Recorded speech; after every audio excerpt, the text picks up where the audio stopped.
In the northern wilderness, surrounded by endless pine forests and rocky cliffs, there is a lake so deep that no one has ever measured its true bottom. Locals call it Blackwater Lake, but over the years it has earned another, darker name, the Lake That Takes. At first glance, the lake seems peaceful, a mirror of the sky reflecting clouds and moonlight. But those who live nearby know better. They whisper about its reputation, about the people who have entered its waters and never returned. Some were swimmers. Some were fishermen. Some were merely unlucky enough to get too close. In every story, the outcome was the same: the lake took them, and no trace was ever found. The earliest records of disappearances date back to the late 1800s. A logging camp was set up near the lake, and men would fish during their rare moments of rest. According to the journals that survived, 3 workers vanished in a single summer. One was last seen rowing across the lake. The boat was found floating empty the next morning. Another simply failed to return from bathing at the shoreline. The third was pulled under while others watched, screaming, unable to save him. Their bodies were never recovered. Over time, the stories grew stranger. Fishermen began to report seeing pale shapes beneath the water, almost human in form, drifting just below the surface before dissolving into the depths. Others swore they saw hands, white, skeletal hands, reaching up from below, as if waving for help or beckoning them closer. One man even claimed that the reflection of his own face in the water was not his, but that of a drowned corpse staring back at him. By the 1920s, the lake's reputation had spread far beyond the small villages around it. Hikers and tourists would sometimes visit, curious about the legend.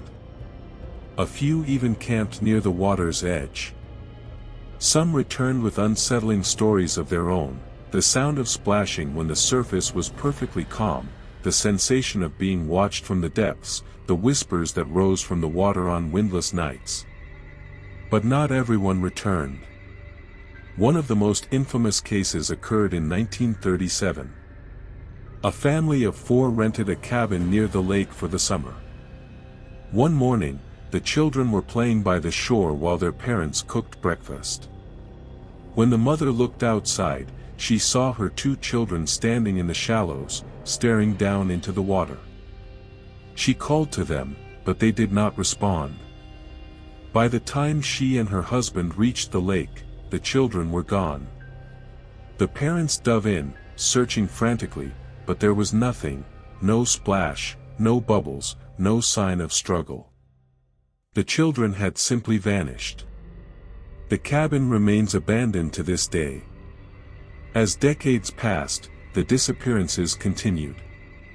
Divers were sent in several times to try to recover bodies, but each attempt failed. Strange currents seemed to drag them off course. Their equipment malfunctioned without reason. And more than one diver surfaced in a panic, insisting they had seen figures swimming alongside them in the darkness, reaching for them with outstretched hands. None of them ever agreed to dive again. Scientists tried to explain the phenomena. They suggested that the lake's depth and unusual geology created powerful undertows capable of pulling swimmers down to caverns or sinkholes. But even the most rational explanations could not account for the stories of those who survived their encounters. One fisherman swore he hooked something massive beneath the water, something that pulled so hard it nearly capsized his boat. When he cut the line, he claimed he saw a pale hand still clinging to the surface before sliding back into the depths. By the 1970s, Blackwater Lake had become a place people avoided. The surrounding cabins rotted. The trails grew over. Only the bravest, or most foolish, still ventured there, drawn by curiosity or the promise of fishing in untouched waters. A handful of paranormal investigators set up equipment, hoping to capture evidence of the lake's secrets.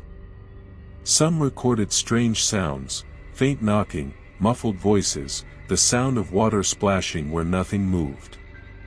But none could prove what they had experienced. What gave the legend new life, however, were the stories of the survivors, those who claimed to have escaped the lake's grasp. One man in the 1990s told police that he had been pulled under while swimming, and just before he blacked out, he saw dozens of faces staring at him from the darkness.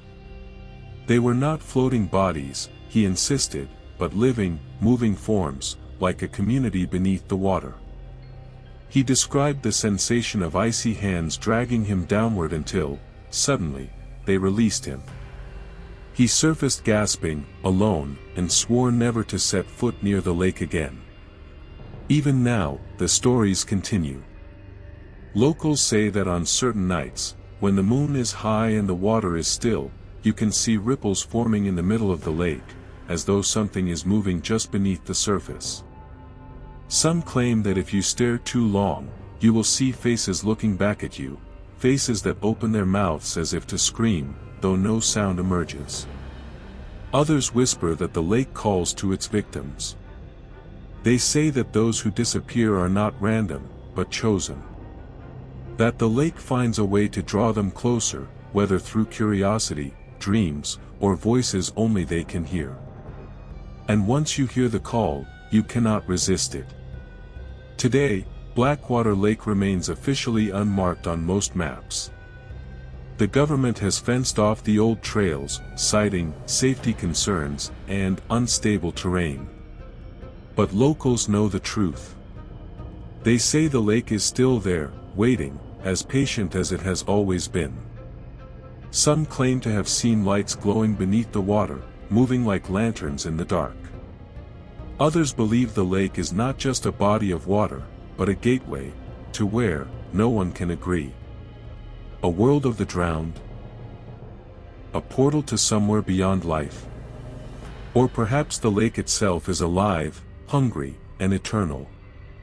The only certainty is this: once something enters the water, it never comes back. Boats, animals, people, none of them are ever found. The lake keeps what it takes. And so the legend endures.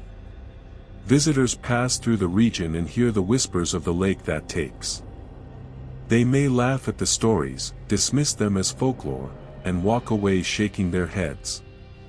But those who live nearby know better. They know the silence that follows the splash, the eyes that sometimes appear in the moonlit water, and the endless hunger of the depths. Because at Blackwater Lake, the water does not give back. It only takes.